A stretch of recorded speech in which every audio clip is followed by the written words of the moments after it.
Hello everyone, welcome back to परचम।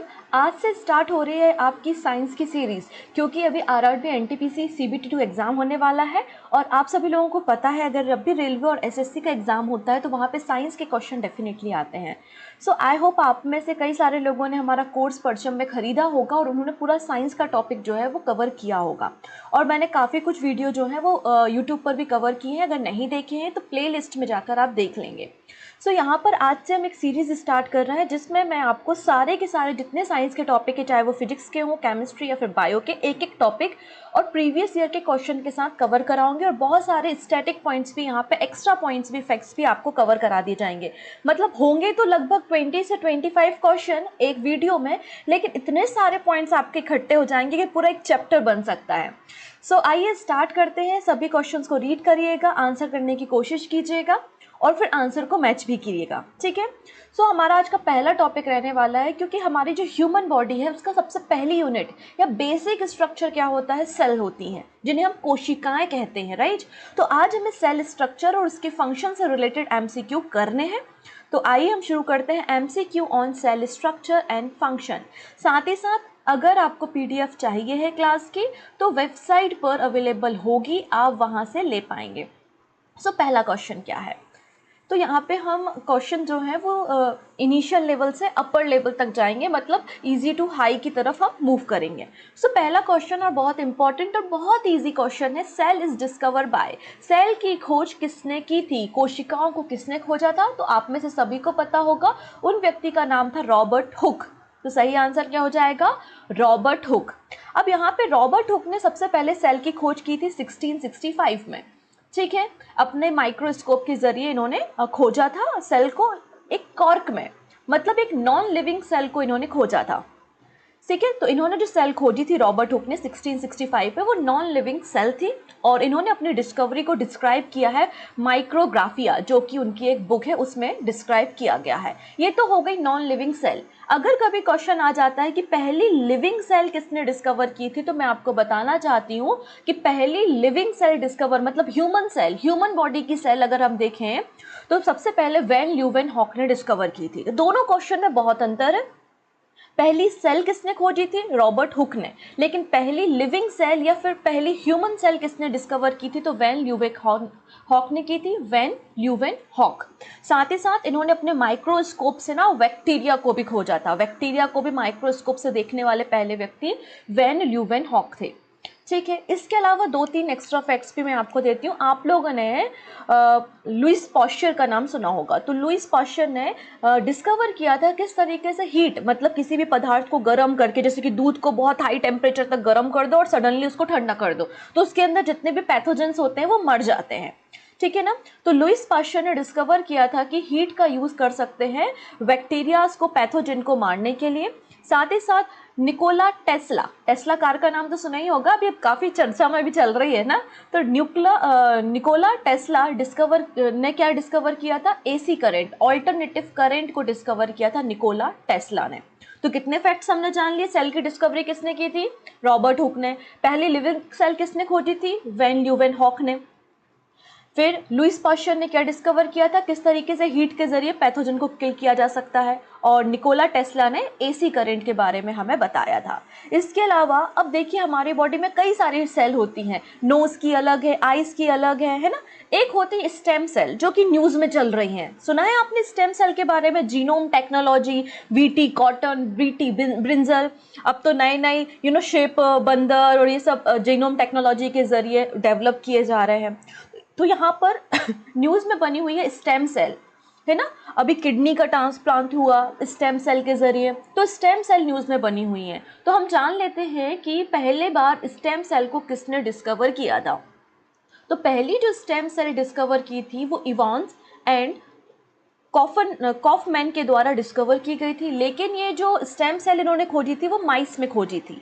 अगर हम पहली ह्यूमन में डिस्कवर की जाने वाली स्टेम सेल के बारे में बात करते हैं तो वो जेम्स थॉमसन के द्वारा डिस्कवर की गई थी, ठीक है। तो दोनों क्वेश्चन में अंतर है। पहली स्टेम सेल किसने डिस्कवर की थी? इवांस एंड कॉफमैन ने डिस्कवर की थी। लेकिन पहली स्टेम सेल ह्यूमन बॉडी में किसने डिस्कवर की थी? तो जेम्स थॉमसन के द्वारा इसे खोजा गया था।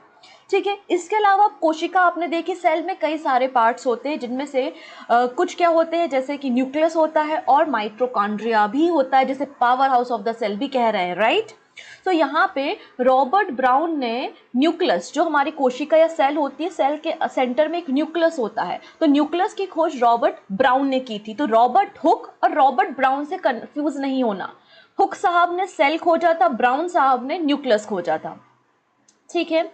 फिर वैन ल्यूवेनहॉक के बारे में बात कर चुके हैं, प्रोटोजो और बैक्टीरिया की डिस्कवरी भी इनके द्वारा ही की गई थी। एंड अल्बर्ट बोन कोलिकर, इनके द्वारा माइटोकॉन्ड्रिया खोजा गया था, माइटोकॉन्ड्रिया की डिस्कवरी हुई थी जो कि power house of the cell है। तो कई बार स्टैटिक क्वेश्चन डायरेक्टली बन जाते हैं साइंस से, आपको पूछा जाता है कि माइटोकॉन्ड्रिया किसने डिस्कवर किया, या सेल की डिस्कवरी किसने की, या न्यूक्लियस की डिस्कवरी किसने की। तो मैंने काफ़ी सारे पॉइंट आपको एक ही क्वेश्चन के अंदर कवर करा दिए हैं। साथ ही साथ आप लोगों की तैयारी को और अच्छा करने के लिए आरआरबी एनटीपीसी और ग्रुप डी का कोर्स लॉन्च हो चुका है, जो कि परचम के एप्लीकेशन पे अवेलेबल है। आइए सेकंड क्वेश्चन की तरफ मूव करते हैं। आओ सिखाऊं तुम्हें अंडे का फंडा, ठीक है। अंडे के फंडे पे बात करते हैं कि जो हेंस का एग होता है वो क्या है, एक टिश्यू है, एक ऑर्गन होता है, ऑर्गन सिस्टम होता है, या एक सेल होती है।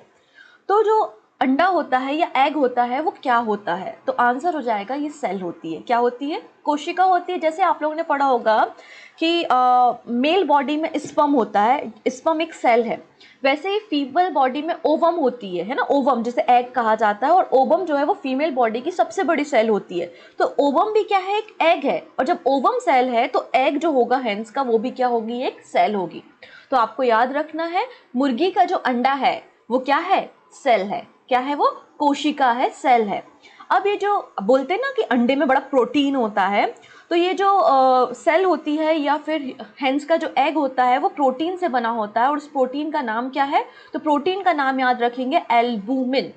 कौन सा है, एल्बुमिन प्रोटीन, यहाँ पे लिखा हुआ है एल्बुमिन प्रोटीन इसमें पाया जाता है, और योग जो होता है उसमें फैट होता है, ठीक है। तो ये दो बातें भी आपको याद रखनी है। चलो आगे बात करते हैं। The control unit of cell is, control unit क्या है सेल की। अब घर में तो मम्मियाँ होती हैं जो पूरी फैमिली को कंट्रोल करती हैं, वैसे ही हमारा पूरा बॉडी है, इसकी भी एक अपनी कंट्रोल यूनिट है। तो जैसे कि अगर हम बात करते हैं कंप्यूटर की कंट्रोल यूनिट सीपीयू है, वैसे ही हमारी एक कंट्रोल यूनिट होती है, वो क्या होती है, हमारा ब्रेन। लेकिन ब्रेन तो एक ऑर्गन है, अभी हम ऑर्गन्स के बारे में बात नहीं कर रहे हैं, अभी हम सेल्स के बारे में बात कर रहे हैं।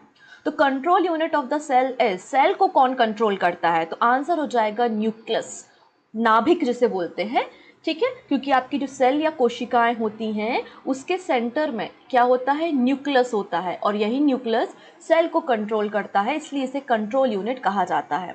आइए कुछ बातें इसके बारे में कर लेते हैं। ये जो न्यूक्लियस होता है ये डबल मेम्ब्रेन स्ट्रक्चर होता है, दो झिल्लियां होती हैं, मेम्ब्रेन का मतलब होता है झिल्ली, तो ये डबल मेम्ब्रेन स्ट्रक्चर होता है, और यूक्रियोटिक सेल में न्यूक्लियस पाया जाता है। अभी आगे हम देखेंगे कि क्या होती हैं यूक्रियोटिक सेल और प्रोकैरियोटिक सेल।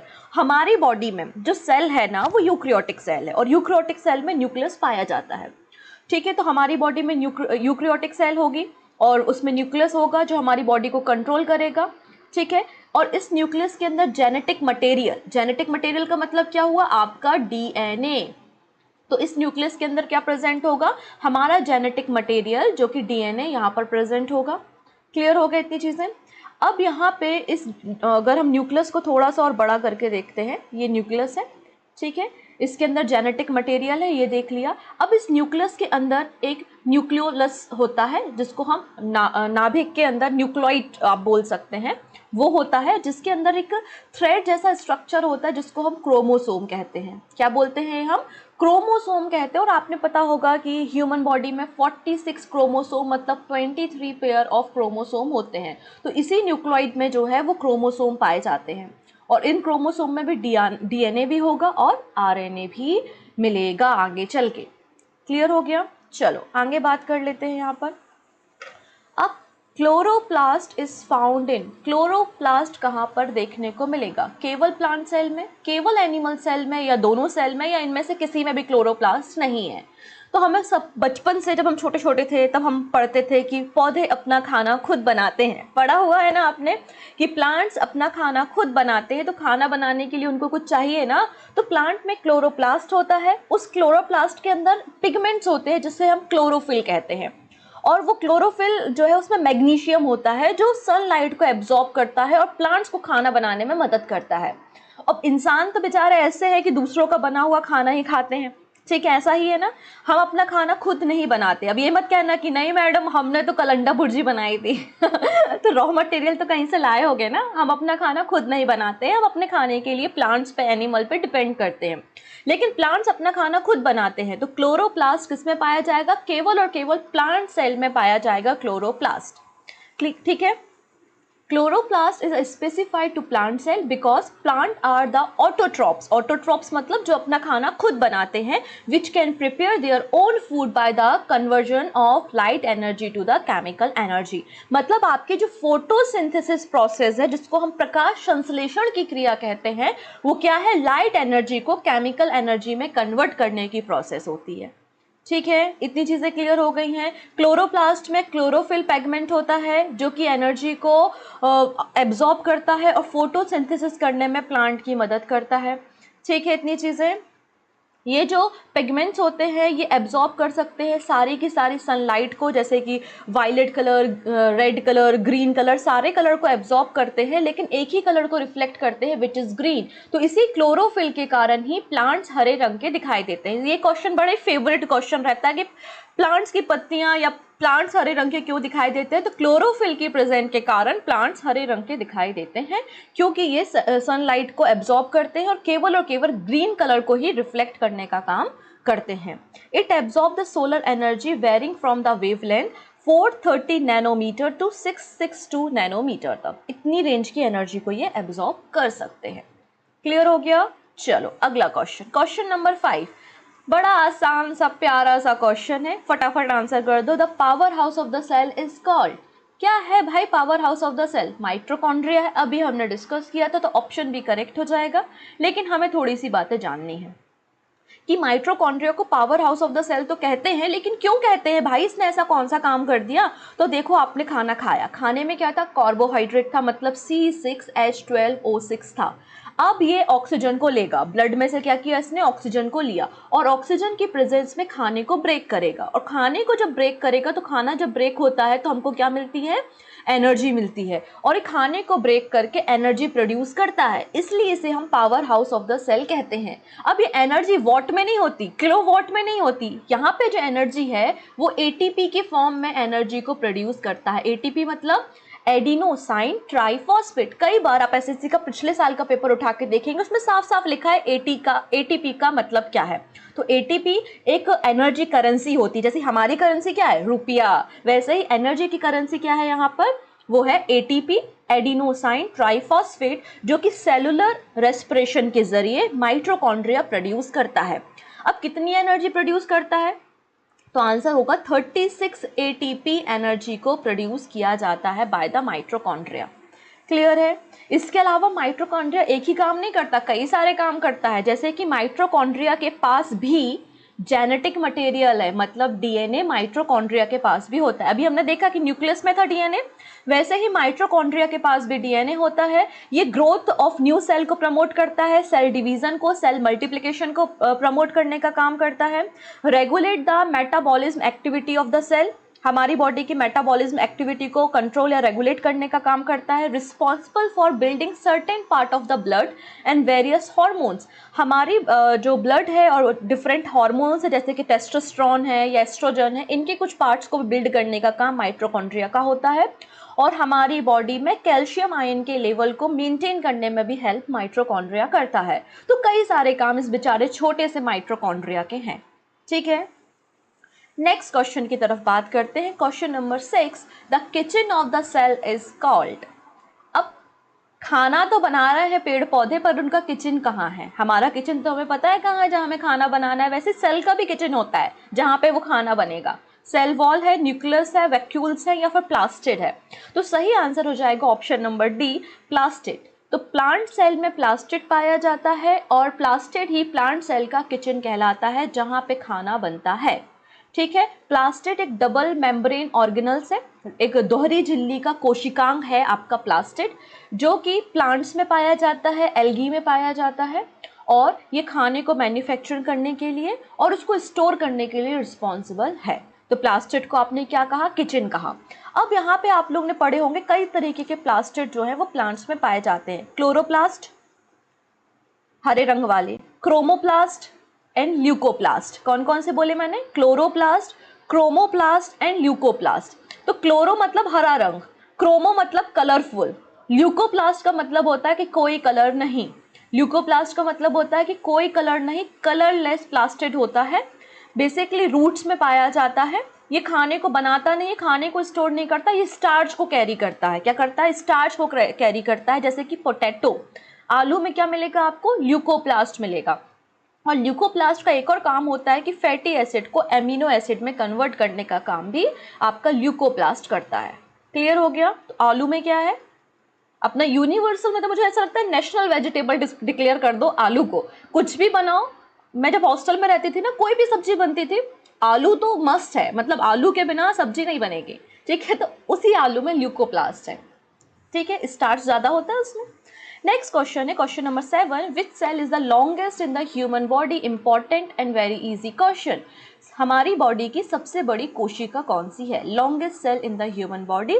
तो आंसर हो जाएगा नर्व सेल, जिनको हम क्या बोलते हैं, जिनको हम न्यूरॉन्स भी बोलते हैं, जो कि सिग्नल को ब्रेन तक ले जाने का काम करते हैं। तो कौन सी सेल लॉन्गेस्ट हो जाएगी ह्यूमन बॉडी में, तो नर्व सेल मतलब न्यूरॉन सेल सबसे बड़ी होंगे। The nerve cell or the neurons are the longest cell in the human body. कई न्यूरॉन्स तो 1.5 मीटर तक लंबे होते हैं, जो कि सिग्नल को ट्रांसमिट करने में मदद करते हैं। बेसिकली ह्यूमन बॉडी में 3 प्रकार के न्यूरॉन्स होते हैं, एक है सेंसरी न्यूरॉन्स, मोटर न्यूरॉन्स और इंटर न्यूरॉन्स, ठीक है। तो 3 प्रकार के न्यूरॉन्स है, इसको आपको याद रखना है। चलिए नेक्स्ट है, which cell organelle does not contain DNA. इनमें से किस में डीएनए नहीं है। तो ऊपर के 2 ऑप्शन तो आप इजीली एलिमिनेट कर सकते हो, क्योंकि 2 क्वेश्चन अभी मैंने डिस्कस कर दिए हैं। पहला मैंने न्यूक्लियस बताया था, उसमें डीएनए मिला था। दूसरा मैंने माइटोकॉन्ड्रिया बताया, उसमें भी आपको डीएनए मिला था। मतलब 2 ऑप्शन तो कट गए, अब बचे 2 ऑप्शन। बताइए किस में डीएनए नहीं है। तो आंसर हो जाएगा यहाँ पर लाइसोसोम में डीएनए नहीं पाया जाता है, ठीक है। मतलब क्लोरोप्लास्ट में पाया जाता होगा, तो लाइसोसोम में डीएनए नहीं पाया जाता है। अब ये डीएनए भला क्या है, एक बार इसको भी देखेंगे। तो mitochondria and chloroplast have their own DNA apart from the nucleus in the cell. मतलब माइटोकॉन्ड्रिया, क्लोरोप्लास्ट और न्यूक्लियस में अपने अपने डीएनए होते हैं, लेकिन लाइसोसोम और वैक्यूल्स जो होते हैं, जो खाली स्पेस होता है ना सेल के अंदर, उस खाली स्पेस में कोई भी डीएनए नहीं होता। तो लाइसोसोम और वैक्यूल्स में कोई भी डीएनए नहीं पाया जाता। अब डीएनए क्या है, तो डीएनए का फुल फॉर्म एग्जाम में बनता है डाईऑक्सी राइबोन्यूक्लिक एसिड। क्या है, डाईऑक्सी राइबोन्यूक्लिक एसिड डीएनए कहलाता है। डीएनए एक जेनेटिक मटेरियल होता है, जो कि पेरेंट से बच्चों में ट्रांसफर होता है, ठीक है। और जितनी भी आपकी प्रोकैरियोटिक सेल हो या यूकैरियोटिक सेल हो, सब में डीएनए प्रेजेंट होता है। मतलब चाहे वो आपका अमीबा हो, पैरामीशियम हो, इंसान हो या प्लांट्स हो, सभी के पास डीएनए प्रेजेंट होगा। अगर हम सबसे पहले डीएनए की डिस्कवरी के बारे में बात करें, तो उस डिस्कवरी की जो डिस्कवरी हुई थी वो 1869 में हुई थी, ठीक है। अब उन पर्सन का नाम याद कर सकते हैं कैसे। अच्छा, आप लोग ने बचपन में एक गाना ज़रूर गाया होगा या सुना होगा, जॉनी जॉनी यस पापा। सुना है ना, जॉनी जॉनी यस पापा।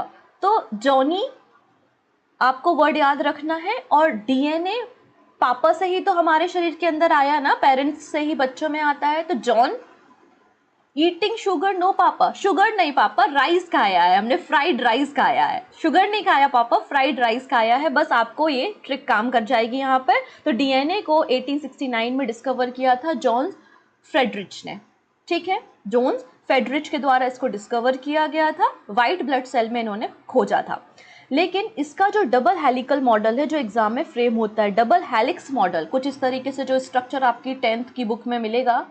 तो ये जो डबल हेलिक्स मॉडल है, ये वॉटसन एंड क्रिक ने डिस्कवर किया था। तो वॉटसन एंड क्रिक आपने कई बार सुना होगा, इसलिए नाम याद रखना आसान है। तो वॉटसन एंड क्रिक ने डीएनए खोजा था। अब बहुत सारे बच्चों के दिमाग में एक छोटा सा क्वेश्चन ये होता है कि डीएनए और आरएनए में डिफरेंस क्या है। तो मैं आपको बिल्कुल क्लियर कर देती हूँ कि आरएनए जेनेटिक मटेरियल नहीं है, डीएनए जेनेटिक मटेरियल होता है, ठीक है। पहली चीज, डीएनए मतलब डाईऑक्सी राइबोन्यूक्लिक एसिड है, आरएनए का मतलब राइबोन्यूक्लिक एसिड होता है। डीएनए में डबल स्ट्रैंड होते हैं, इस तरीके से डबल मॉडल है, जबकि आरएनए में सिंगल स्ट्रैंड होता है, एक ही स्ट्रैंड होता है। ये जेनेटिक इन्फॉर्मेशन को कैरी करता है, इसमें जेनेटिक इन्फॉर्मेशन नहीं होती है, ये प्रोटीन बिल्डिंग का काम करता है। तो आरएनए क्या करता है हमारे शरीर में? प्रोटीन बिल्डिंग का काम आरएनए करता है, ठीक है। लेकिन एक कॉमन चीज़ है कि दोनों में नाइट्रोजन बेस पाए जाते हैं। डीएनए में नाइट्रोजन जो बेस है उसका नाम है एटीसीजी। मतलब एटीसीजी मतलब यहाँ पे एटीसीजी का मतलब है adenine, thymine, adenine, thymine, cytokinin and guanine. कौन कौन से? Adenine, thymine, cytokinin and guanine. ये 4 नाइट्रोजन बेस्ड डीएनए में पाए जाते हैं और आरएनए में बस छोटा सा अंतर होता है। एडेनिन पाया जाता है, फिर थाइमिन की जगह यूरेसिल पाया जाता है, साइटोकिनिन पाया जाता है और ग्वाइन पाया जाता है। तो सब कुछ सेम है, यहाँ पे थाइमिन है और यहाँ पे यूरेसिल है। तो ये क्वेश्चन भी एग्जाम में फ्रेम हुआ है। क्लियर हो गई थी चीज़ें? चलो आगे बात करते हैं। अगला क्वेश्चन है question number 9, the main difference between human cheeks and onion peel cell. तो हमारे जो चीक्स हैं उनकी सेल और अनियन पील सेल में क्या डिफरेंस है? अच्छा, जब हम क्लास 9th-10th में थे तो हमको एक एक्सपेरिमेंट कराया जाता था, माइक्रोस्कोप से अनियन की मेम्ब्रेन या झिल्ली दिखाई जाती थी। हमको तो दिखाई है, शायद आप लोगों को भी दिखाई होगी। तो क्या डिफरेंस होता है ह्यूमन चीक सेल और अनियन पील सेल में? तो बड़ा सिंपल सा है। ह्यूमन सेल मतलब हम एनिमल सेल के बारे में बात कर रहे हैं, राइट। और अनियन का मतलब, ह्यूमन सेल मतलब एनिमल के बारे में, अनियन सेल मतलब हम प्लांट के बारे में बात कर रहे हैं। तो क्या डिफरेंस है प्लांट और एनिमल में? कि प्लांट सेल में सेल वॉल पाई जाती है जो प्लांट को रिजिड बनाती है, जबकि एनिमल सेल में सेल वॉल मिसिंग होती है। तो ऐसा कोई ऑप्शन यहाँ पे मिल रहा है क्या? हाँ बिल्कुल मिल रहा है। Presence of cell wall in onion peel cell. तो यहाँ पे सेल वॉल प्रेजेंट होती है अनियन में, जबकि ह्यूमन में सेल वॉल एब्सेंट होती है। वही है जो हमने पढ़ा हुआ है, लेकिन क्वेश्चन को अलग तरीके से फ्रेम किया है, ठीक है। Human cheek cell are the animal cell while the onion peel cell are the plant cell. तो मेजर डिफरेंस क्या हो गया कि प्लांट सेल में सेल वॉल प्रेजेंट होती हैं, जबकि एनिमल सेल में सेल वॉल एब्सेंट होती हैं। क्लियर? जब एक और डिफरेंस ये है कि जो हमारे प्लांट सेल होते हैं उनमें प्लास्टिड और क्लोरोप्लास्ट वगैरह प्रेजेंट होता है, जबकि एनिमल सेल में एब्सेंट होता है। तो ये 2 मेजर डिफरेंस आपको एनिमल और प्लांट सेल में याद रखने हैं। चलो question number 10, the jelly like substance inside the plasma membrane in which all cell organelles are floating is. यहाँ पे देखो ये सेल मेम्ब्रेन है और सेल मेम्ब्रेन, अच्छा सेल की जो स्टडी करना होता है ना उसको हम साइटोलॉजी कहते हैं। सेल की स्टडी करने को क्या कहेंगे हम? साइटोलॉजी कहेंगे। साइटो मतलब सेल, लॉजी मतलब स्टडी करना। और इस सेल के अंदर कुछ लिक्विड जेली जैसा सब्सटेंस भरा होता है जिसको हम क्या बोलते हैं? साइटोप्लाज्म। प्लाज्म मतलब पानी और साइटो मतलब सेल, तो सेल के अंदर भरा हुआ पानी, साइटोप्लाज्म। और इसी साइटोप्लाज्म में माइटोकॉन्ड्रिया और दूसरे ऑर्गेनल्स फ्लोट करते रहते हैं। ये बात मैंने आपको डिस्कस की है। तो क्वेश्चन नंबर 10 का यहाँ पर अगर आप आंसर देखना चाहोगे तो ऑप्शन ए करेक्ट हो जाएगा। क्लियर हो गया? साइटोप्लाज्म, ठीक है। तो सेल के अंदर जो भरा पानी है उसको हमने साइटोप्लाज्म कहा। ये न्यूक्लियस है, न्यूक्लियस के अंदर जो लिक्विड फिल होता है उसको हम न्यूकोप्लाज्म कहते हैं। क्या बोलते हैं उसको? हम न्यूकोप्लाज्म बोलते हैं। और जब साइटोप्लाज्म और न्यूकोप्लाज्म को प्लस कर दो, ऐड कर दो, तो क्या बन जाता है? ये प्रोटोप्लाज्म बन जाता है। तो प्रोटोप्लाज्म और आप समझ ही गए होंगे कि क्या अंतर है, ठीक है। तो ऑप्शन करेक्ट हो गया यहाँ पे, क्या? Option A. नेक्स्ट है animal cell are interconnected by. अब यहाँ पे बहुत सारी एनिमल सेल होती हैं, है ना। हमारी बॉडी में कितनी सारी हमारी बॉडी में कितनी सारी सेल है? तो ये सारी सेल्स आपस में किसी न किसी बॉन्ड के जरिए कनेक्टेड होंगी। होंगी कि नहीं होंगी? तभी तो ऑस्मोसिस हो रहा है, डिफ्यूजन हो रहा है और दूसरी चीज़ें हो रही हैं। तो एनिमल सेल किसके जरिए आपस में कनेक्टेड होती हैं? तो आंसर हो जाएगा ऑप्शन नंबर सी, डेस्मोसोम्स के जरिए। डेस्मोसोम्स के जरिए आपस में कनेक्टेड होती है। कुछ इस तरीके से देखिएगा, ये एक सेल है, ये दूसरे सेल है और बीच में यहाँ पे एक स्ट्रॉन्ग फोर्स जो सेल से सेल को कनेक्ट कर रहा है और जो फोर्स को रजिस्ट करने में भी मदद करता है उसको हम डेस्मोसोम्स के नाम से जानते हैं। तो ऑप्शन सी करेक्ट हो जाएगा। क्लियर? नेक्स्ट बात करते हैं question number 12, the organelle serving a primary packaging area for the molecules that will be distributed throughout the cell is। तो हमारे शरीर को, हमारी बॉडी को प्रोटीन और लिपिड की ज़रूरत होती है।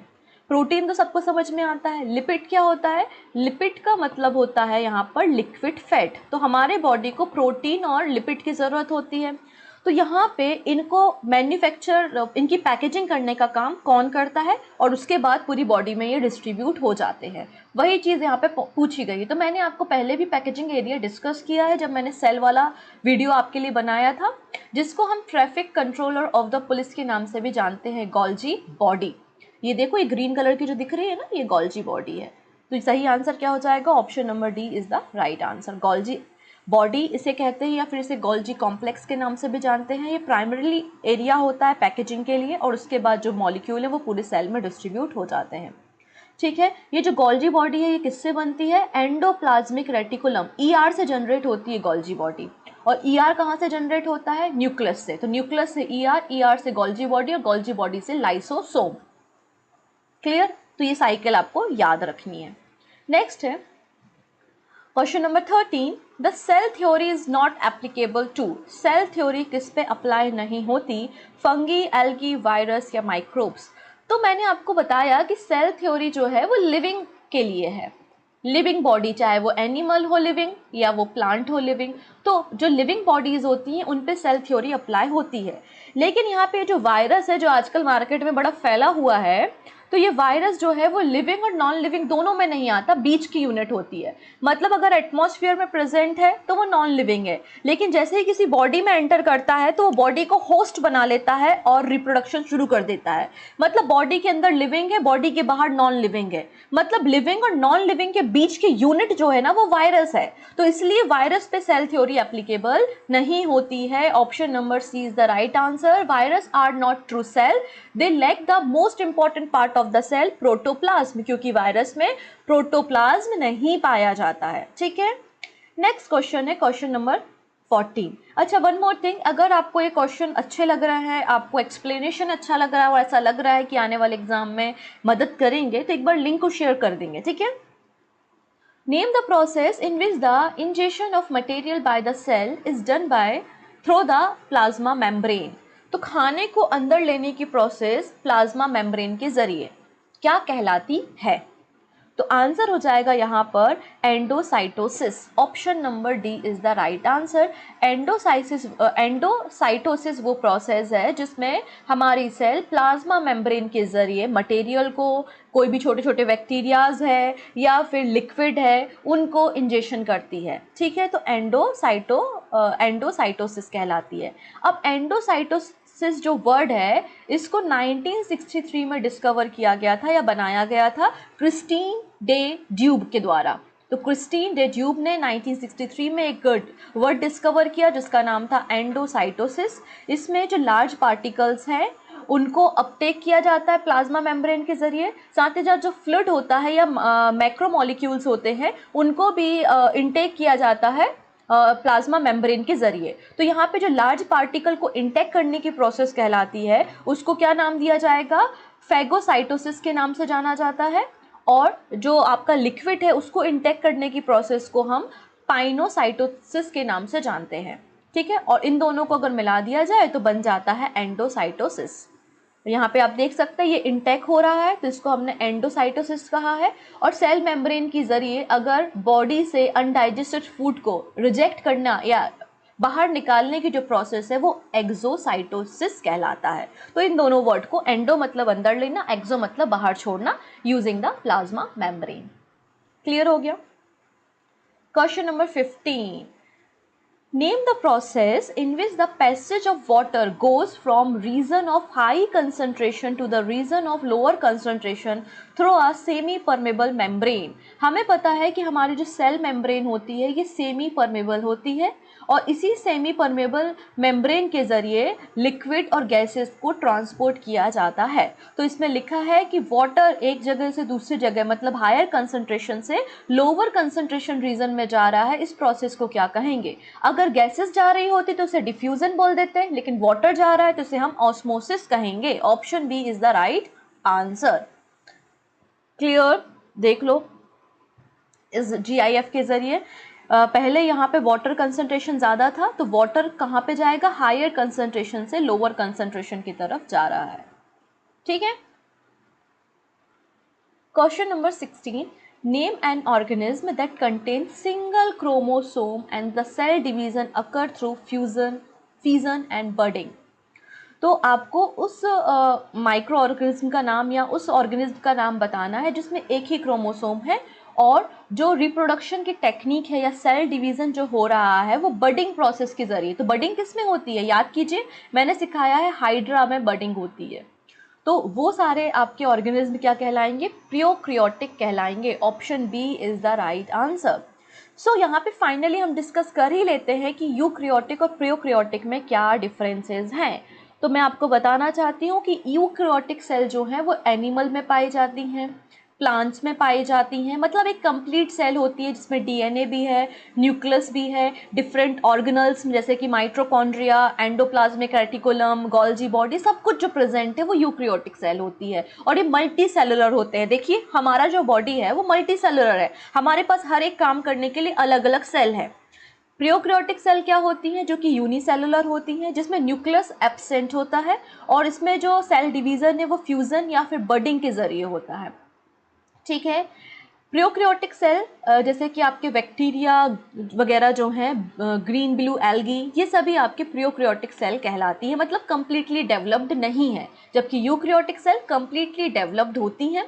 यूकैरियोटिक सेल में जो डीएनए है वो लीनियर फॉर्म में अरेंज होता है, जबकि प्रोकैरियोटिक सेल में जो डीएनए वो सर्कुलर फॉर्म में अरेंज होता है। तो ये कुछ बेसिक डिफरेंस है प्रोकैरियोटिक और यूकैरियोटिक सेल में, इनको आप दिमाग में रखेंगे।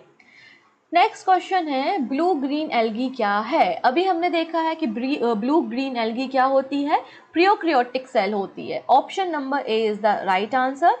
इसका एक्चुअल नेम क्या होता है, साइनोबैक्टीरियम इसका एक्चुअल नेम है। इसको हम ब्लू ग्रीन एल्गी के नाम से जानते हैं और ख़ास बात यह है कि ये फोटोसिंथेसिस कर सकती है बैक्टीरिया की मदद से। Clear. Next, which structure of the plant cell is non living. Plant cell में कौन सा पार्ट है जो जीवित नहीं है, नॉन लिविंग है, कौन सा पार्ट है, न्यूक्लियस है, सेल वॉल है, साइटोप्लाज्म है या माइटोकॉन्ड्रिया है। तो सही आंसर हो जाएगा ऑप्शन बी, सेल वॉल। जो सेल वॉल होती है प्लांट सेल में, देखो प्लांट सेल में एक सेल वॉल होती है, फिर एक सेल मेम्ब्रेन होती है।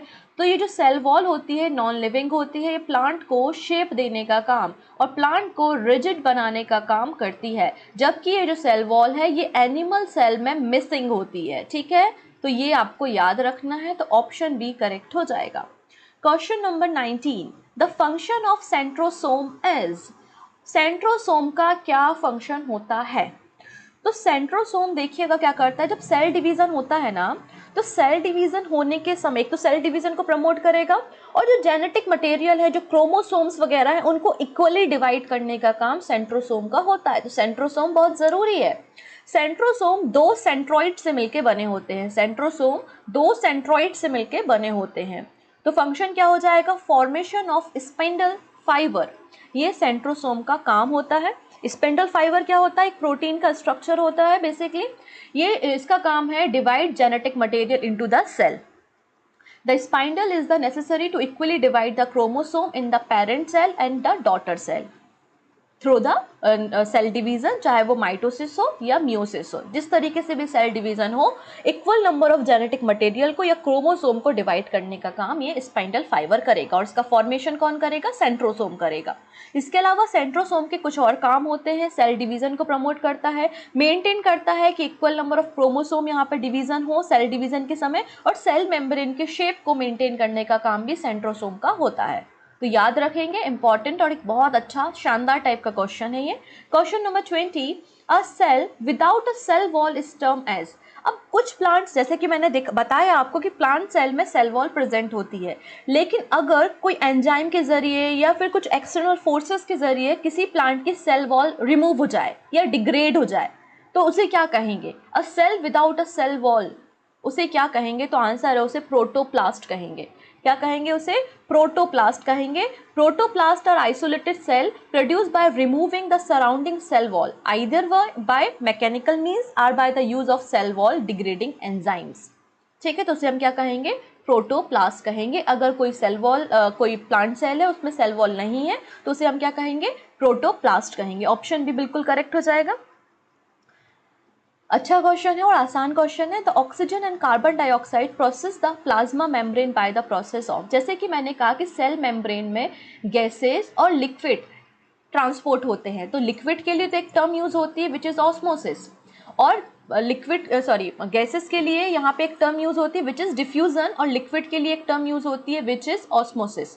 तो यहाँ पे डिफ्यूजन के जरिए जो ऑक्सीजन और कार्बन डाइऑक्साइड गैस है वो सेल मेम्ब्रेन से ट्रांसफर की जाती है। लेकिन यहाँ पे जो डिफ्यूजन प्रोसेस हो रही है वो कौन सी डिफ्यूजन है? 4 ऑप्शन है। तो ये जो डिफ्यूजन प्रोसेस है ये पैसिव डिफ्यूजन कहलाती है। Option C is the right answer. So आपके दिमाग में क्वेश्चन बनना चाहिए कि मैम ये एक्टिव डिफ्यूजन और पैसिव डिफ्यूजन में अंतर क्या है, और यहाँ पे सेल में पैसिव डिफ्यूजन ही क्यों हो रहा है। तो एक बार डिफरेंस देख लें क्या, फटाफट से देखिएगा। एक्टिव और पैसिव डिफ्यूजन में क्या अंतर है? जब एक्टिव डिफ्यूजन या एक्टिव ट्रांसपोर्ट होता है ना, तो उसके लिए हमें एनर्जी की रिक्वायरमेंट होती है, जबकि पैसिव ट्रांसपोर्ट में हमें एनर्जी की रिक्वायरमेंट मतलब एटीपी की ज़रूरत नहीं है। ठीक है। अब एक्टिव डिफ्यूजन में जो चीज़ें हैं वो लोअर कंसंट्रेशन से हायर कंसंट्रेशन की तरफ जाती हैं, जबकि मैंने आपको सिखाया है चाहे वो ऑस्मोसिस हो या डिफ्यूजन हो वो हमेशा हायर कंसंट्रेशन से लोअर कंसंट्रेशन की तरफ होगा। तो पैसिव ट्रांसपोर्ट में जो सर्कुलेशन होता है वो हायर कंसंट्रेशन से लोअर कंसंट्रेशन की तरफ होता है। ठीक है। अब जो पैसिव डिफ्यूजन है उसमें ऑक्सीजन, कार्बन डाइऑक्साइड है ना, लिपिड और जो सेक्स हार्मोन्स है उनका ट्रांसपोर्टेशन होता है, जबकि एक्टिव डिफ्यूजन में क्या होता है, बड़े मॉलिक्यूल जो लार्ज सेल है या शुगर है उनका ट्रांसपोर्ट किया जाता है। बात समझ में आई है? ठीक है। एक्टिव ट्रांसपोर्ट डायनेमिक प्रोसेस होती है, जबकि पैसिव ट्रांसपोर्ट जो है वो फिजिकल प्रोसेस होती है। और एक्टिव ट्रांसपोर्ट जो है वो हाईली सिलेक्टिबल होता है, मतलब बहुत सिलेक्टिव चीज़ों को ही ट्रांसपोर्ट करता है, जबकि पैसिव ट्रांसपोर्ट जो है वो नॉन सिलेक्टिव होता है, सेमी परमेबल हम बोलते हैं, राइट। तो ये आपको डिफरेंस याद रखना है। चलिए नेक्स्ट क्वेश्चन है, a plant cell wall is mainly composed of. तो प्लांट में जो सेल वॉल होती है वो किससे बनी होती है? तो बड़ा आसान सा चीज़ है ये, सेल्यूलोज। सेल्यूलोज से जो है वो आपका यहाँ पे सेल वॉल जो है ना आपकी, ये सेल्यूलोज से बनी होती है। चलो एक और फैक्ट मैं बता देती हूँ, इसके अंदर होती है सेल मेम्ब्रेन। सेल मेम्ब्रेन जो है वो प्रोटीन प्लस लिपिड से बनी होती है। तो प्रोटीन और लिपिड से सेल मेम्ब्रेन बनी है और सेल वॉल सेल्यूलोज से बनी है। तो ऑप्शन बी करेक्ट हो जाएगा। चलो देख लेते हैं। A plant cell has a rigid outer layer called the cell wall. It gives the plant cell a definite shape. Cellulose is the building material of the cell wall. तो cell wall से cellulose से cell wall बनी हुई है। सो आज के लिए हम इतने क्वेश्चन रखते हैं। ये क्वेश्चन मैं आपके लिए छोड़ कर जा रही हूँ, which is the question of the day. RNA कहाँ पर सिंथेसिस होता है या आरएनए कहाँ बनता है? क्योंकि आरएनए का काम तो आपने देख लिया कि प्रोटीन के मैन्युफैक्चरिंग का काम, बिल्डिंग करने का काम करेगा, लेकिन ये बनता कहाँ है, सिंथेसिस कहाँ होता है, ये बात आपको हमें कमेंट सेक्शन में बतानी है। सही आंसर भी मैं आपको वहीं पे दूंगी। So thank you so much. हम मिलेंगे नेक्स्ट सेशन में ऐसे ही कुछ नए एमसीक्यू के साथ। तब तक अपना ध्यान रखेंगे। Take care.